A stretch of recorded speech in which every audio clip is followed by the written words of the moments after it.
Hello दोस्तों, मेरा नाम इमरान है। आज हम पढ़ेंगे क्लास 12वीं की पॉलिटिकल साइंस चैप्टर टू का नाम है सोवियत संघ का विघटन। ये पार्ट टू है। जिसने पार्ट वन नहीं देखा वो पार्ट वन जाके देख लो, लिंक डिस्क्रिप्शन बॉक्स में मिल जाएगा।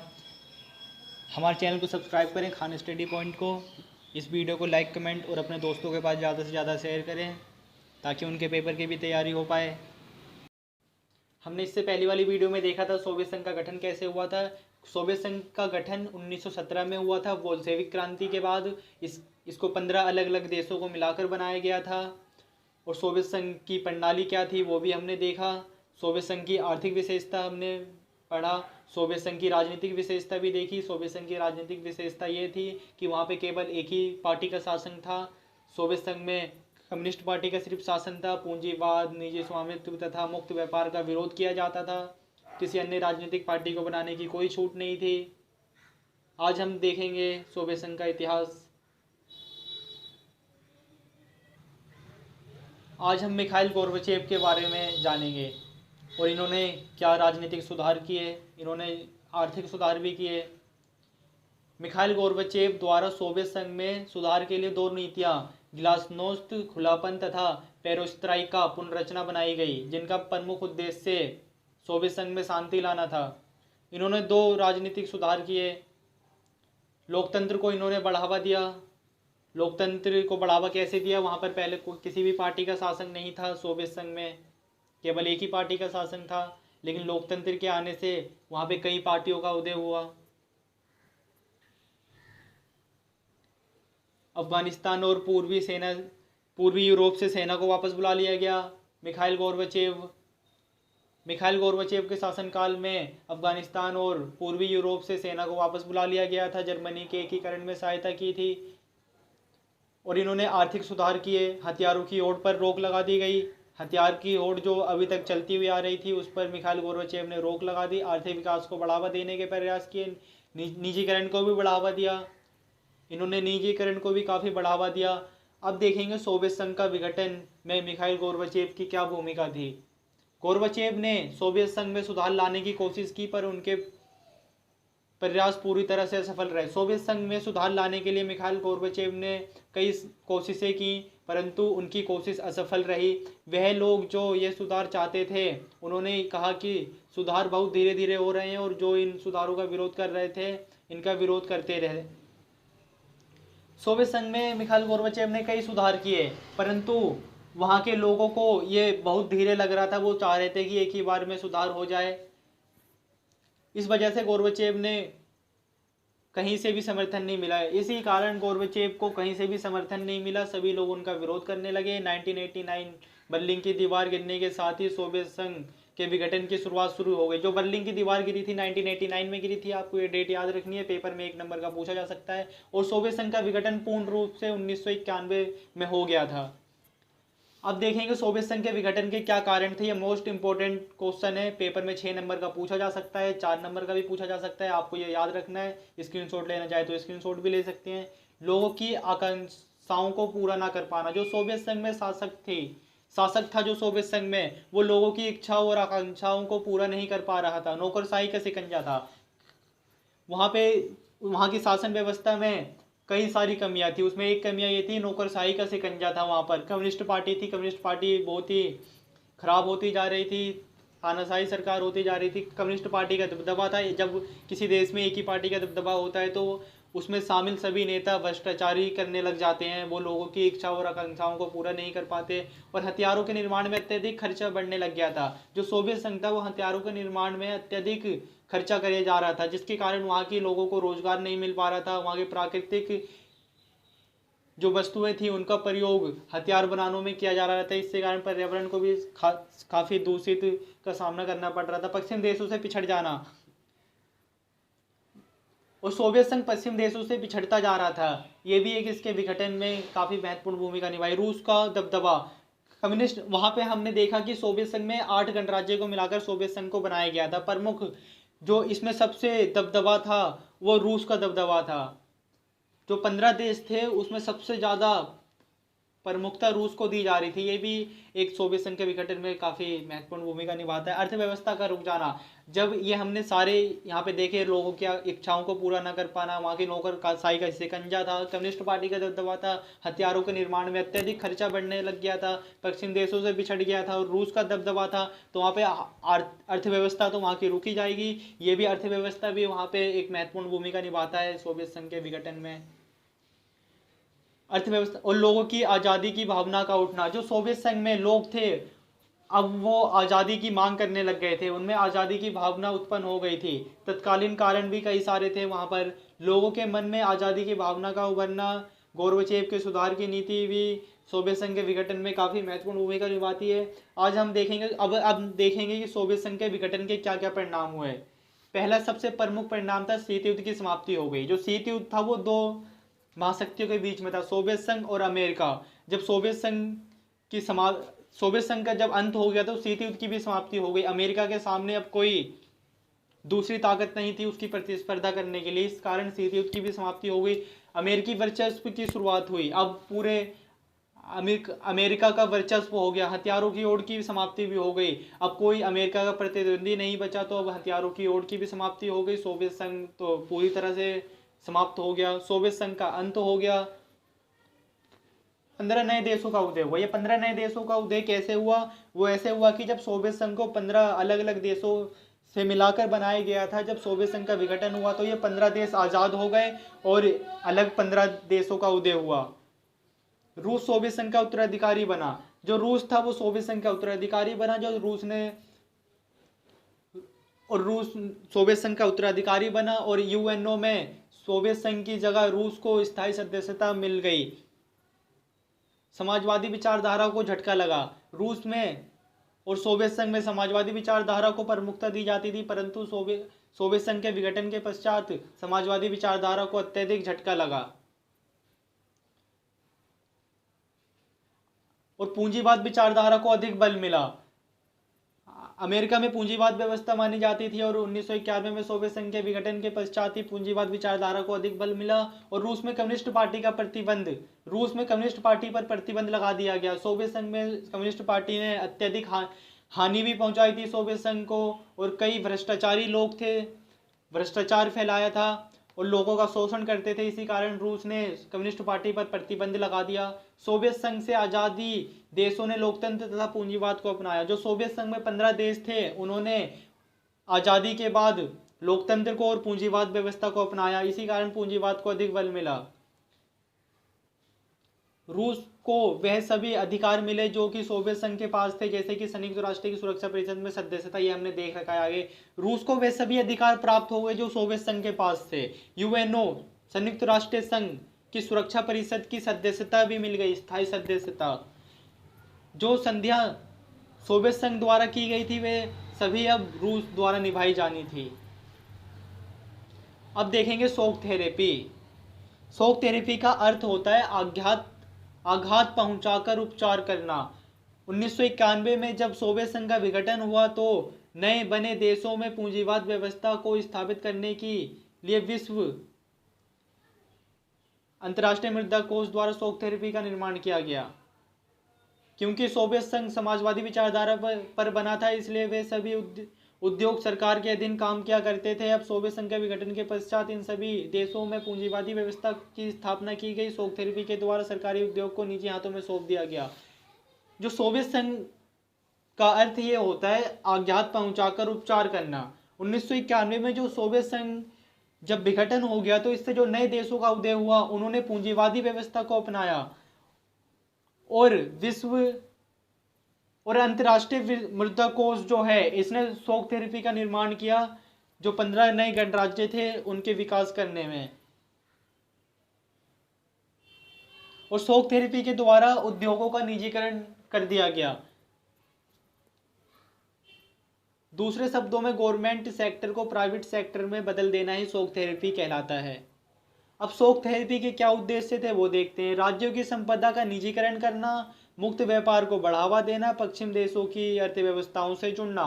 शॉक थेरेपी के ये प्रमुख 3 उद्देश्य थे। आप स्क्रीनशॉट लेना चाहें तो स्क्रीनशॉट ले सकते हैं, आपके पेपर में काफ़ी हेल्पफुल साबित होंगे और आपके नोट्स भी तैयार होते रहेंगे। अब देखेंगे शॉक थेरेपी के क्या परिणाम हुए। ये शॉक थेरेपी थी पूरी तरह से असफल हो गई। रूस की औद्योगिक ढांचा टूट गया। जो रूस का औद्योगिक ढांचा था वो पूरी तरह से समाप्त हो गया। रूसी मुद्रा रूबल में गिरावट आई। जो रूसी मुद्रा है रूबल, वहां की करेंसी है, ये 1 नंबर का क्वेश्चन पूछा जा सकता है कि रूस की करेंसी क्या है, तो रूबल कहा जाता है। इसमें काफी गिरावट हो गई। समाज कल्याण की व्यवस्था की बर्बादी हो गई। बड़ी बड़ी कंपनियों की उल्टे सीधे दामों पर बेच दिया गया। जो बड़ी बड़ी कंपनियां थी उसे उल्टे सीधे दामों में शॉक थेरेपी के द्वारा बेच दिया गया था। इसी कारण रूस में काफी हानि का सामना करना पड़ा था और आर्थिक विषमता बढ़ी। देश में अमीरों तथा गरीबों के बीच का अंतर बढ़ गया। जो अब देश में विषमता भी बढ़ी, अमीर और अमीर होते गए, गरीब और गरीब होते गए, खाद्यान्न संकट भी उत्पन्न हो गया, कालाबाजारी को भी बढ़ावा मिला। इतिहास की सबसे बड़ी गैराज सेल भी मानी जाती है। शॉक थेरेपी को इतिहास की सबसे बड़ी गैराज सेल कहा जाता है क्योंकि बड़ी बड़ी कंपनियों को बहुत ही कम दामों में बेच दिया गया था, यानी कबाड़ी के दाम पर बेच दिया गया था। बहुत कम कीमतों पर बड़ी बड़ी उद्योगों को बेचा जा रहा था। ऐसा क्यों हुआ, अब देख लेते हैं। ऐसा इसलिए हुआ क्योंकि इस सेल में भाग लेने के लिए सभी नागरिकों को अधिकार पत्र दिए गए थे। यह अधिकार पत्र उन नागरिकों द्वारा कालाबाजारियों को बेच दिया गए क्योंकि उन्हें पैसों की जरूरत थी और साथ ही साथ वे इन स्थिति में भी नहीं थे कि वे सेल के लिए भाग ले सकें। इसी कारण ऐसा सब कुछ हुआ। शॉक थेरेपी के बहुत ही नकारात्मक परिणाम हुए। आप ये स्क्रीनशॉट लेना चाहें स्क्रीनशॉट ले सकते हैं, आपके पेपर में काफ़ी हेल्पफुल साबित होंगे। ये 3 नंबर का, ये 4 नंबर में पूछा जा सकता है आपसे पेपर में। अब देखेंगे साम्यवादी देश और भारत। जो साम्यवादी देश हैं और भारत, इनके रिश्ते कैसे हैं, संबंध कैसे हैं, उसके बारे में पढ़ेंगे। जो भारत और साम्यवादी देश हैं, शुरुआत से ही इन दोनों के संबंध काफ़ी अच्छे रहे हैं, मजबूत संबंध रहे हैं। रूस शुरू से ही भारत की मदद करता आया है। रूस ने कई मदद किए हैं भारत के, शुरुआत से ही करते हुआ आ गया। सोवियत संघ ने भी भारत की काफ़ी मदद की थी। 1971 के युद्ध में भी, जो पाकिस्तान के साथ युद्ध हुआ था, सोवियत संघ ने हमारी सहायता की थी, वो साम्यवादी था। दोनों का सपना बहुध्रुवीय विश्व का है। जो रूस है और भारत है, दोनों का सपना बहुध्रुवीय विश्व का है, यानी कि इसके अंदर बहुत सारी शक्तियां उपलब्ध हों पूरे विश्व में। दोनों देश ही लोकतंत्र में विश्वास रखते हैं। दोनों देश का मानना है कि लोकतंत्र सबसे कारगर साबित होता है, किसी देश को बढ़ावा देने में, किसी देश के विकास करने में काफ़ी महत्वपूर्ण भूमिका निभाता है लोकतंत्र। 2001 में भारत और रूस के बीच 80 द्विपक्षीय समझौता किया गया। भारत और रूस के संबंध इस बात से अंदाजा लगा सकता है कि कितने मजबूत हैं कि 2001 में भारत और रूस के बीच 80 द्विपक्षीय समझौता किया गया था। और भारत रूसी हथियारों का खरीदार है। भारत रूस के कई सारे हथियार खरीदता है। भारत में रूस के तेल का आयात करता है। जो भारत में रूस से तेल का आयात किया जाता है, रूस भारत को तेल देता है। वैज्ञानिक योजनाओं में रूस की मदद करता है। भारत वैज्ञानिक योजनाओं में भी रूस की काफ़ी मदद करता है। कश्मीर मुद्दे पर रूस का समर्थन भारत को प्राप्त है। जो हमारा कश्मीर मुद्दा है वो यूएन में रूस हमारी सहायता करता है, हमारा पक्ष रखता है यूएनओ में। तो इससे भी अंदाज़ा लगाया जा सकता है कि कश्मीर मुद्दे पर भी रूस हमारा समर्थन करता है। आप इसका स्क्रीनशॉट ले सकते हैं, ये 4 नंबर का पेपर में पूछा जा सकता है। ये सारे स्क्रीनशॉट आपके लिए काफ़ी हेल्पफुल साबित होंगे। अब हम देखेंगे अरब क्रांति क्या थी। ये इसी साल ये टॉपिक ऐड हुआ है हमारे बुक में, एनसीईआरटी बुक में। सीबीएसई ने इस बार ये ऐड करा है अरब क्रांति। अरब क्रांति क्या है, ये काफ़ी ध्यान से सुनना, काफ़ी इम्पोर्टेंट है इस साल पेपर देने वाले बच्चों के लिए। जो अरब क्रांति की शुरुआत थी वो ट्यूनीशिया से हुई थी। जो ट्यूनीशिया है वो उत्तरी अफ्रीका का एक देश है। उत्तरी अफ्रीका है, वहाँ पर ट्यूनीशिया स्थित है। यहाँ पर तानाशाही सरकार थी। जो ट्यूनीशिया में एक तानाशाही सरकार थी, यहाँ के मीडिया पर पाबंदी थी और वह सरकार के खिलाफ कुछ भी लिख नहीं सकते थे, कुछ भी नहीं छाप सकते थे। तानाशाही देश होने की वजह से यहाँ लोग पर अत्याचार होते थे और उन्हें इंसाफ नहीं मिलता था। वहाँ पे तानाशाही सरकार होने के कारण ट्यूनीशिया में लोगों पर अत्याचार हुआ करता था। बहुत लाचार लोग थे वहाँ के, उनको इंसाफ नहीं मिला करता था। और 1987 में यहाँ के राष्ट्रपति थे जिन इल एबिदीन बेन अली। ये काफ़ी इम्पोर्टेंट है, 1 नंबर का पेपर में पूछा जा सकता है। वहाँ के राष्ट्रपति का नाम आपको याद रखना है, आप लिखना चाहें तो लिख सकते हैं। अरब क्रांति की शुरुआत मोहम्मद बाऊजीजी नामक एक गरीब व्यक्ति के आत्मदाह के वजह से हुई। ये कौन थे और इन्होंने आत्मदाह क्यों किया, अपने आप को क्यों जलाया, ये अब देख लेते हैं। मोहम्मद बाऊजीजी कौन थे? मोहम्मद बाऊजीजी एक गरीब व्यक्ति थे। इनका जन्म 19 मार्च 1984 को ट्यूनीसिया में हुआ था। यह जब 3 साल के थे तब इनके पिताजी की मृत्यु हो गई थी। 10 वर्ष की उम्र में ही इन्होंने काम करना शुरू कर दिया था तथा ये एक फल बेचा करते थे। और जो प्रमुख समस्याएं थी वो देख लेते हैं। मोहम्मद बाऊजीजी ने टाउन हॉल के पास एक दुकान के लाइसेंस के लिए आवेदन किया हुआ था। उन्हें इसकी अनुमति नहीं मिल पा रही थी। जो मोहम्मद बाऊजीजी थे वो टाउन हॉल के सामने एक दुकान खोलना चाहते थे, उसके लिए लाइसेंस के लिए आवेदन दे रखा था, परंतु उसकी अनुमति इनको नहीं मिल पा रही थी। 17 सितंबर को जब वह फल बेचने के लिए उसी स्थान पर पहुंचे जहां पर वह रोज फल ये उसी स्थान पर 17 सितंबर को पहुंचे जहां पर ये रोज फल बेचा करते थे, तो उन्होंने देखा कि वहां पर कोई और व्यक्ति अपना सामान बेच रहा है, यानी कि उनके स्थान पर अब कोई और व्यक्ति अपना दुकान लगा चुका था। उन्होंने उस व्यक्ति से बात कर उसे वहां से हटने की कोशिश की। उसके ना मनाने पर उन्होंने पुलिस से बात की। उन्होंने उस व्यक्ति को वहां से हटाने की कोशिश की, परंतु उस व्यक्ति ने इनकी बात नहीं मानी। तब मोहम्मद बाऊजीजी ने पुलिस से बात की, लेकिन पुलिस ने इनके फल और इनका सामान छीन लिया और उनकी बेइज्जती की और उनके साथ उनको मारा भी। जो मोहम्मद बाऊजीजी थे वो 17 सितंबर को फल लगाने जा रहे थे। वहीं पर ये फल अपना लगाने जा रहे थे जहां पर ये रोज फल बेचा करते थे, परंतु इन्होंने देखा कि वहां पर कोई और व्यक्ति फल बेच रहा है, तो उन्होंने उस व्यक्ति को मनाने की कोशिश की, लेकिन उस व्यक्ति ने नहीं माना, वहां से नहीं हटा। तो इन्होंने पुलिस से बात की, लेकिन पुलिस ने भी इनका फल भी छीन लिया और इनका सारा सामान भी छीन लिया, इनकी बेइज्जती भी की और इनको बहुत मारा भी। इन सब चीज़ों की वजह से वह बहुत दुखी हो गए। जो मोहम्मद बाऊजीजी थे, इन सभी अत्याचारों की वजह से वो काफ़ी दुखी हो गए और वह गुस्से में आकर केरोसिन छिड़क लिया। उन्होंने अपने ऊपर केरोसिन छिड़क लिया और खुद को आग लगाकर आत्मदाह कर लिया, आत्महत्या कर ली। इन्होंने खुद को केरोसिन छिड़क कर आग लगाकर आत्महत्या कर ली। लोगों ने इनको बचाने का प्रयास किया पर वे नहीं बचे। आत्मदाह के वक्त उनके उनके एक चचेरे भाई भी थे, अली ने इस घटना का वीडियो बना लिया था और फेसबुक पर इन्होंने उस वीडियो को वायरल कर दिया। सोशल मीडिया की वजह से वो काफ़ी वायरल हुआ और 4 जनवरी 1911 को इनकी मृत्यु हो गई। इनकी मृत्यु हुई थी 4 जनवरी 1911 को। ये डेट आपको सॉरी माफ़ कीजिएगा, इनकी मृत्यु हुई थी 4 जनवरी 2011 को इनकी मृत्यु हो गई और अंतिम संस्कार में हजारों लोग शामिल हुए। इनकी मृत्यु 2011 को हो गई थी और इनकी अंतिम संस्कार में 1000 लोग शामिल हुए थे। अब देखेंगे मोहम्मद बाऊजीजी के मृत्यु के बाद क्या हुआ ट्यूनीसिया में। मोहम्मद बाऊजीजी की मृत्यु के बाद कोई भी बड़े कदम नहीं उठाए गए, इसी वजह से लोगों का गुस्सा और ज़्यादा बढ़ा। जो मोहम्मद बाऊजीजी की मृत्यु के बाद वहाँ की शासन व्यवस्था के द्वारा कोई भी बड़े कदम नहीं उठाए गए थे पुलिस अधिकारियों के विरुद्ध, इसीलिए वहाँ के लोगों में काफ़ी गुस्सा बढ़ गया था। मोहम्मद बाऊजी की मृत्यु के बाद ट्यूनीसिया में लोगों ने भारी संख्या में विरोध करना शुरू कर दिया। जो वहाँ के लोग थे ये सब घटना देखते हुए काफ़ी क्रोधित हो गए और उन्होंने काफ़ी विरोध करना शुरू कर दिया। विरोध को दबाने के लिए वहाँ की सरकार द्वारा उन पर गोलियां भी चलवाई गई ताकि लोग डर के शांति से घर में बैठ जाएं। और ये लोगों का विरोध को दबाने के लिए वहाँ की सरकार के द्वारा गोलियां भी चलाई गई लोगों पे ताकि वे डर जाएं और घर में जाके बैठ जाएं और शांति हो सके। विरोध के बढ़ने की वजह से वहां पर कर्फ्यू लगा दिया गया और बाद में आपातकाल भी लागू कर दिया गया। अंत में बेन अली ने अपने पद से इस्तीफा दे दिया और बेन अली का शासन खत्म हो गया। वो बेन अली वहाँ के शासक थे। जब ट्यूनीसिया में घटना ये घटी थी तो वो वहाँ के शासक थे। अरब स्प्रिंग के दौरान बेन अली वहाँ के शासक थे, ये आपको याद रखना है। और इन्होंने ये सभी घटना को देखते हुए लोगों का इतना विरोध करने के बावजूद उन्होंने अपना इस्तीफा दे दिया और उनका शासन खत्म हो गया। ये काफ़ी इंपॉर्टेंट है। आप स्क्रीनशॉट लेना चाहें स्क्रीनशॉट ले सकते हैं, आप अगर लिखना चाहें तो लिख भी सकते हैं।